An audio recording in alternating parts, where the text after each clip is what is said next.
Hello student, welcome to my channel Sarvan lecturer. आज हम आप लोगों को क्लास 10 जो हिंदी जितने भी स्टूडेंट 2023 बोर्ड एग्जाम में पेपर देने वाले हैं, तो आज के इस वीडियो को लास्ट तक जरूर देखना, क्योंकि अगर आप आज के इस वीडियो को लास्ट तक देखोगे तो आपका 6 नंबर बिल्कुल पक्का हो जाएगा। तो इस वीडियो को लास्ट तक देखना, वीडियो को लाइक कर देना, अगर आप चैनल पर नए हैं तो सब्सक्राइब जरूर कर लेना, ठीक है।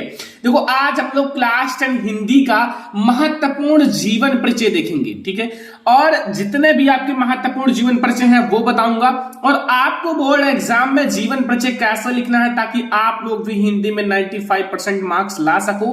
क्योंकि देखो, लिखते तो सभी स्टूडेंट हैं, लेकिन सभी को 95 मार्क्स नहीं मिलता, क्योंकि लिखने का तरीका गलत होता है, ठीक है। अगर आपने पूरा किताब पढ़ लिया, सब कुछ पढ़ लिया, पूरा जीवन परिचय याद कर लिया, लेकिन अगर आप सही से लिख नहीं पाओगे तो भी आपका मार्क्स कट जाएगा, ठीक है। तो अब आप लोग जितने भी महत्वपूर्ण जीवन परिचय बताऊंगा उसको याद कर लेना, और बस इन 5 जीवन परिचय को पढ़कर जाना। जो मैं आपको 5 जीवन परिचय बताने वाला हूं, उन 5 जीवन परिचय को आप पढ़ के जाना बोर्ड एग्जाम में पेपर देने, आपको फुल मार्क्स जरूर मिलेगा, ठीक है। इसमें से आपको 2 से 3 से 4 आपको 3 तो जीवन परिचय देखने को मिलेगा ही, और आपको लिखना कितना है? 2 जीवन परिचय। एक आपको कवि का लिखना है और एक आप लोगों को बोर्ड एग्जाम में लेखक का लिखना है, और दोनों मिलाकर आपके 6 नंबर का रहेगा, यानी 6 मार्क्स का आपका जीवन परिचय आएगा, ठीक है। तो इसको आप लोग पढ़ लेना, ठीक है। जो मैं आपको जीवन परिचय बताऊंगा, और बोर्ड एग्जाम में लिखना कैसे है आपको जीवन परिचय, वो भी अभी मैं आपको बताऊंगा, ठीक है।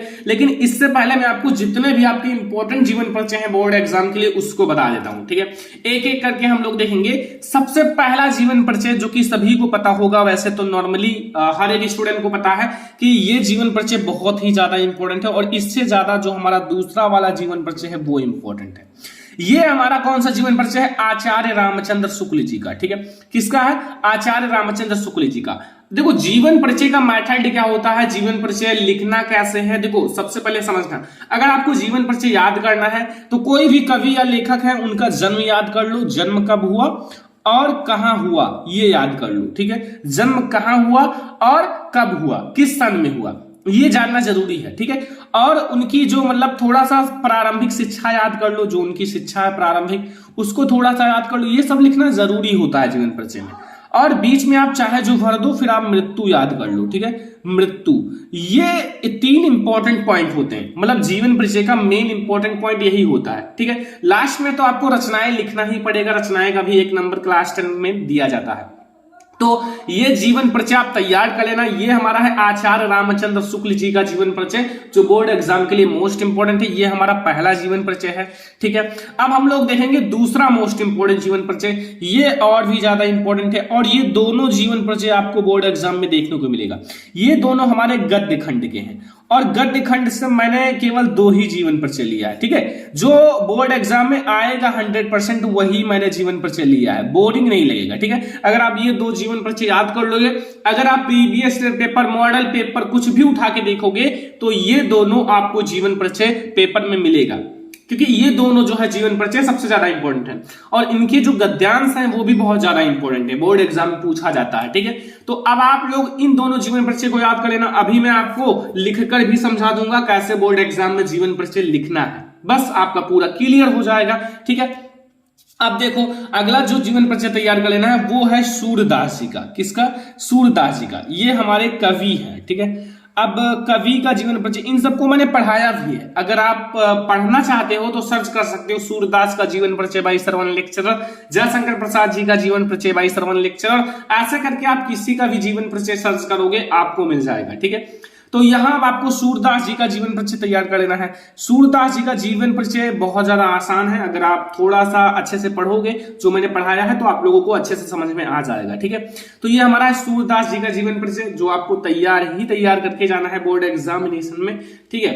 तो ये आप लोगों को तीसरा जीवन परिचय समझ में आ गया। अब यहाँ आप लोगों को 2 जीवन परिचय मिल रहा है, कौन कौन सा? देखो, अगला हमारा चौथा जीवन परिचय है तुलसीदास जी का।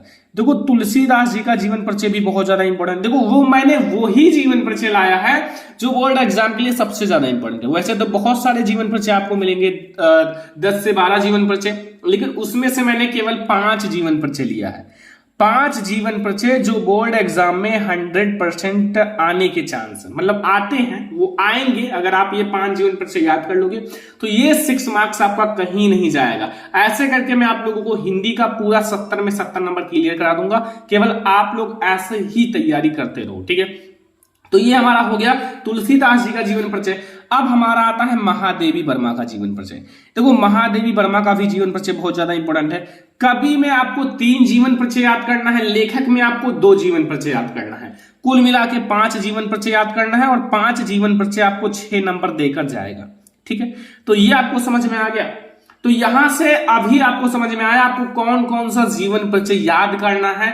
अब आप लोगों को बताऊंगा कि बोर्ड एग्जाम में आपको जीवन परिचय लिखना कैसे है, ठीक है। आप लोग जीवन परिचय कैसे लिखोगे ये भी आप लोगों के लिए इंपॉर्टेंट है। तो मैं इसमें से कोई एक जीवन परिचय आप लोगों को लिखकर अच्छे से समझा देता हूं। चलो मैं आप लोगों को इंपॉर्टेंट जीवन परिचय आचार्य रामचंद्र शुक्ल जी का समझाता हूं, ठीक है। बहुत ज्यादा इंपॉर्टेंट है, बोर्ड एग्जाम में देखने को मिलेगा, तो इसलिए आप लोग इसको ध्यान से समझ लीजिए। देखो सबसे पहले आपको बोर्ड एग्जाम में लिखा रहेगा ये 3 जीवन परिचय, इनमें से किसी एक को लिखना है, उनकी रचनाएं और जीवन परिचय। सबसे पहले आप ऊपर क्या करना, ऊपर आप प्रश्नोत्तर संख्या डाल देना। क्या डालना है? प्रश्नोत्तर संख्या। ध्यान से समझना प्रश्नोत्तर संख्या कैसे डालना है, वैसे तो मैं आप लोगों को अलग से बता देता हूं ताकि आप लोग अच्छे से समझ लो, ठीक है। देखो आप लोगों को प्रश्नोत्तर संख्या डाल देना है। देखो मैं आप लोगों को ऐसा बता रहा हूं एग्जाम्पल के रूप में, जैसे आप प्रश्नोत्तर संख्या ब्लैक पेन से डालना, रेड पेन का बोर्ड एग्जाम में यूज नहीं करना है। फिर आप लोग अच्छे से स्केच से ऐसे अंडरलाइन कर लेना और जिस भी नंबर पे है वो लिख देना, 2 3 4 5, जो जिस नंबर पे है, कोई भी क्वेश्चन है आप जो नंबर पे है 2 3 4 5 6 वो लिख देना, आपका ये बिल्कुल सही रहेगा, ठीक है। बस एग्जामिनर समझ जाएगा, तो ये आप के लिए इंपॉर्टेंट है। अब ऊपर प्रश्नोत्तर संख्या, फिर आचार्य रामचंद्र शुक्ल, फिर जीवन परिचय हेडिंग डाल देना। फिर लिखना कैसे है, देखो आचार्य रामचंद्र शुक्ल का जन्म सन 1884 ईस्वी में बस्ती जिले के आगोरा नामक ग्राम के एक समृद्ध परिवार में हुआ था। आपको यहां कुछ अलग दिखा होगा, अगर नहीं दिखा हो तो मैं आपको बता दूं कि आचार्य रामचंद्र शुक्ल का जन्म, फिर इसको मैंने ब्लैक से लिखा है सन 1884। क्यों?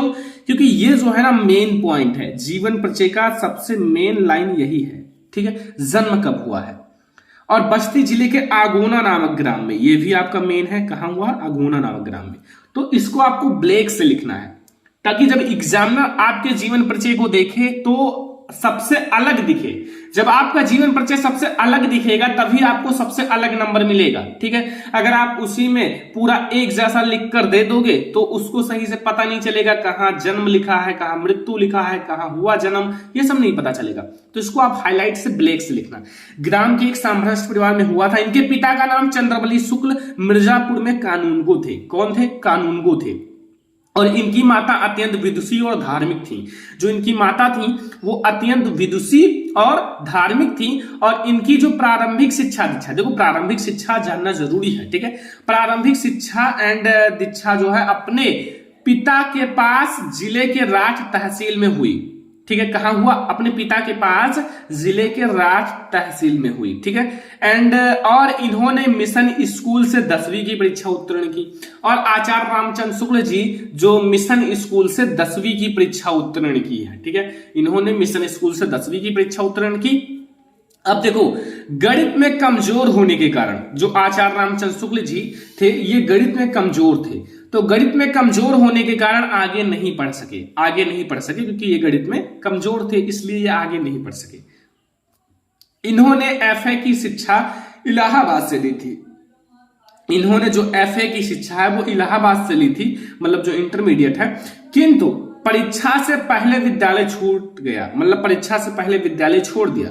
इसके पश्चात इन्होंने मिर्जापुर के न्यायालय में नौकरी आरंभ कर दी। मतलब इसके पश्चात ही इन्होंने मिर्जापुर के न्यायालय में नौकरी करना आरंभ कर दिया, मतलब नौकरी करना शुरू कर दी, ठीक है।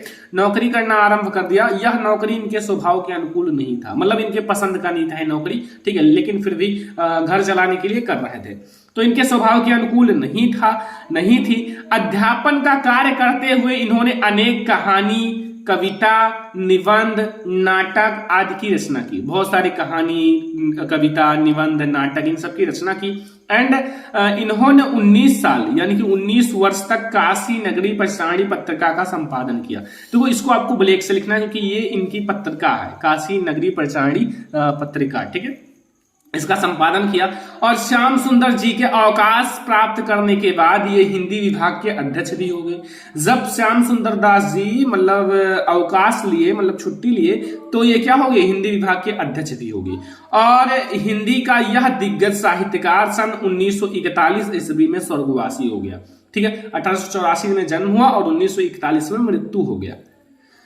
अब इनकी रचनाएं समझ लो। रचनाएं इनका है चिंतामणि, रसमीमांसा, त्रिवेणी। तो ये 3 रचनाएं आप याद रखना। तो अब आप लोगों को बोर्ड एग्जाम में ऐसे ही बोर्ड एग्जाम में आपको लिख कर आना है, और जो मैंने आप लोगों को 5 मोस्ट इंपोर्टेंट जीवन परिचय बताया है वो याद कर लेना, क्योंकि बोर्ड एग्जाम के लिए ये सबसे ज्यादा इंपॉर्टेंट है। आई होप कि आपको ये वीडियो बहुत ही ज्यादा पसंद आया होगा। सबसे पहले अगर आपको पसंद आया हो तो एक लाइक कर देना, और आप लोग कमेंट कर देना किस टॉपिक में आप लोगों को दिक्कत है, वीडियो चाहिए किस टॉपिक पर, ठीक है। तो इस वीडियो को ज्यादा से ज्यादा लाइक करना, शेयर करना अपने फ्रेंड्स के साथ। चैनल पर नहीं हो तो सब्सक्राइब करना। चलो फिर मिलता है नेक्स्ट इंपॉर्टेंट वीडियो में, तब तक के लिए धन्यवाद।